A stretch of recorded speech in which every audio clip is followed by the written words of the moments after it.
വീടുകളിലെല്ലാം തന്നെ പനിക്കൂർക്കയുടെ ചെടി ഉണ്ടാവും. നമ്മുടെ വീട്ടിലില്ലെങ്കിൽ നമ്മുടെ അയൽവക്കത്തെങ്കിലും ഉണ്ടാവും കേട്ടോ. അപ്പോൾ അതിന് ഇതുപോലെ 2 തണ്ട് വലിച്ചാൽ മതി, ഇല്ലെങ്കിൽ ഒരു ഇല വലിച്ചാൽ മതി, അല്ലെങ്കിൽ ഇലയില്ലെങ്കിൽ ഒരു തണ്ടാണെങ്കിലും മതി കേട്ടോ.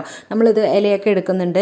ഈ ഇല ഞാൻ വേറൊരു ആവശ്യത്തിന് വേണ്ടിയിട്ടാണ് കേട്ടോ എടുത്തിട്ടുണ്ടായിരുന്നത്. അപ്പോൾ ഈ ഇലയിൽ എല്ലാം എടുത്തതിന് ശേഷം നമുക്ക് ഈ തണ്ട് യൂസ് ചെയ്തിട്ട് എന്താ ചെയ്യുന്നത്, തണ്ടിനെ ജസ്റ്റ് ഒന്ന് ചെറിയ ചെറിയ പീസാക്കി കട്ട് ചെയ്തിട്ട് കൈ കൊണ്ട് ജസ്റ്റ് ഒന്ന് ഞെരടി കൊടുത്തു കഴിഞ്ഞാൽ തന്നെ ആ ഒരു തണ്ട് വെള്ളത്തണ്ട് പോലെയാണ് കേട്ടോ. നല്ല വെള്ളത്തിൻ്റെ അംശം ഉണ്ടാവും. അപ്പോൾ നമ്മളൊന്ന് ജസ്റ്റ് ഞെരടി കൊടുക്കുമ്പോൾ തന്നെ നല്ല രീതിയിൽ ആ പനിക്കൂർക്കയുടെ നല്ലൊരു സ്മെല്ല് കിട്ടും.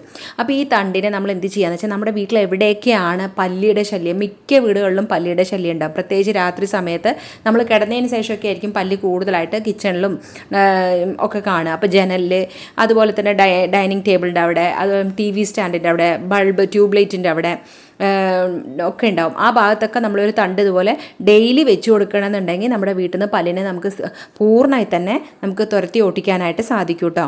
അപ്പോൾ തണ്ടല്ല എന്നുണ്ടെങ്കിൽ ഇലയാണെന്നുണ്ടെങ്കിലും ജസ്റ്റ് ഞെരടിയിട്ട് ഈ ഒരു രീതിയിൽ നമ്മൾ വെച്ച് കൊടുത്താൽ മതിയാവും. അപ്പോൾ നിങ്ങൾ ഇതുപോലെ ഒന്ന് ട്രൈ ചെയ്ത് നോക്കുക.